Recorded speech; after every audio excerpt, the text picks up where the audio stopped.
A long time ago, there were twin star children named Marie and Lou. They lived happily with the Lady of Shooting Stars and among their many friends. The twins looked identical, sounded identical, and spent all of their time together. It would have been difficult to tell them apart were it not for their entirely different personalities. Marie was impulsive and outgoing. Lou was shy and introspective. They complemented each other well, so they got along. They lived together their whole lives and were nearly inseparable. Until one day they were forced apart, when Marie turned into a star. In the blink of an eye, she shrunk down small and then burst into light. She left only stardust in her wake. But why? The Lady of Shooting Stars had taught the Lumas that they could become stars in order to help someone. But Marie became one for no reason at all. Lou rushed to the Lady of Shooting Stars for help, who said, "I'm afraid Marie has left this path, but she will always be in our hearts. The stardust she left behind will give life to new star children. She may return someday. That could be tomorrow, or 100 years from now, or even 10,000 years from now." Upon hearing this, Lou covered her ears and cried. Lou was alone now. A day passed, then another, and before she knew it, 100 years had gone by. All that time, Lou was unable to become a star. But she didn't want to become one anyway. She wanted to stay a Luma until she saw Marie again. She wanted everything to be like it was before. And yet, she felt that a Luma who couldn't become a star wasn't particularly useful. So one day, she decided to begin a new journey. She built a spaceship and left to travel through the stars. As the centuries passed, she hoped this path would reunite her with Marie. Lou happened upon the Lady of Shooting Stars a number of times during her travels, but Marie was not with her. And as time went on, all of her friends became stars. 1,000 years passed this way. Lou thought, Marie's probably forgotten about me by now. She's probably playing with star bunnies on some far-off planet while I'm here missing her. And I bet I'll be missing her for 1,000 more years. Maybe even 2,000. I'll be stuck as a Luma forever. Lou found the loneliness unbearable. The truth was, she really did want to become a star, because that's what would save her from these feelings. She would become one right now if it meant she could see Marie again. Lou strained, shook her body, and struggled to turn into a star, but she couldn't do it. Lou had exhausted herself trying to become a star. It was just then that the Lady of Shooting Stars appeared. Becoming a star will not allow you to break free of this path. That's simply the nature of living within one. I'm sure that Marie is out there thinking of you too. And as long as you stay the course, perhaps she'll reunite with you. Even though she's not near, I'm sure she knows where you are. After all, she's your twin star. You share the same stardust. There seemed to be some secret to these words, hidden deep within her eyes. In truth, the Lady of Shooting Stars was reminded of her own past. She too was searching for someone precious she had lost. And she too believed they would one day be reunited. Finding your way without a compass or a telescope may be difficult. But hope is like a lighthouse. If you keep its fire lit, Marie can find her way back. The lady's eyes were kind as this message became clear. The stardust that flowed through Lou glowed brightly and reminded her of when she and Marie were together. It felt just like old times.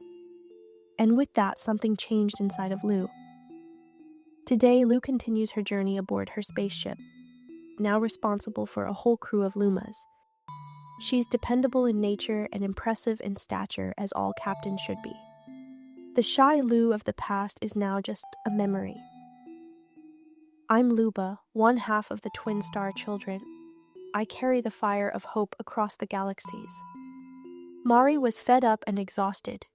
She'd been awoken too many times. I'm sure this place is just as beautiful as all the other boring worlds. She had been on such a long journey that she was starting to reach her limit. Her sense of time and space had broken down long ago. Her memories were scattered like a hazy dream. She felt dizzy, like the time she gorged on starbits and became overwhelmed by their sweetness. And then another time it felt like I was drowning in honey.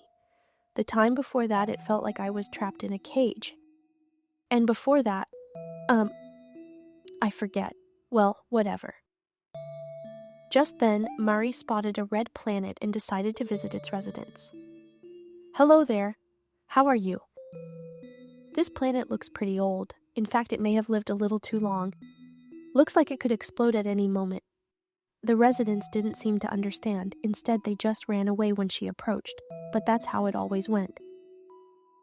So she just wished them well and continued on her way. May the stars shine down on you. Soon after, Marie looked out into space and saw a pink comet hurtling past. She approached it and said, Hello there. Looks like you're in a hurry. Life may seem long, but it actually moves pretty quickly. So moving as fast as you are is a great way to experience as much as you can. The comet replied, You're a tiny one, yet you talk of life as a grown-up. Who do you think you are? And where'd you come from? Mari sighed as if she had been asked those questions before. Who I am, where I'm from, I don't remember stuff like that. Do you really think those things are important anyway? The comet was so shocked by Mari's response it nearly crashed into a star. It's pointless to remember stuff. We just repeat the same cycles over and over. So just forget about me, and I'll forget about you. And then we'll both be on to the next thing. The comet said, You're quite the peculiar little one out here on your own. You should go home to your mama. Mari scoffed as the comet drifted away.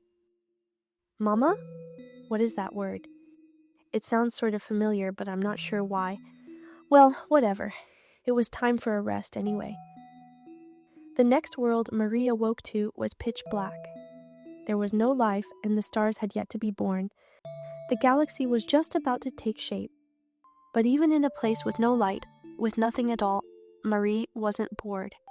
She would become a star again soon, so she just needed to wait. I remember hearing that a Luma can become a star in order to help someone special, but I've never served any purpose as a star. Who was it that told me that anyway? Well, whatever. Mari liked the endless darkness. She preferred it, in fact. She found light bothersome. What's that? She saw a glimmer in the darkness and a familiar feeling washed over her. Could that be Lu? It must be. I remember this feeling. I'm gonna find her. I'll seek out my other half no matter how long it takes. She's out there somewhere, and I'll never stop searching. With that goal in mind, Mari turned into a star again. The glimmer disappeared, and all that remained was the quiet of the darkness. The end.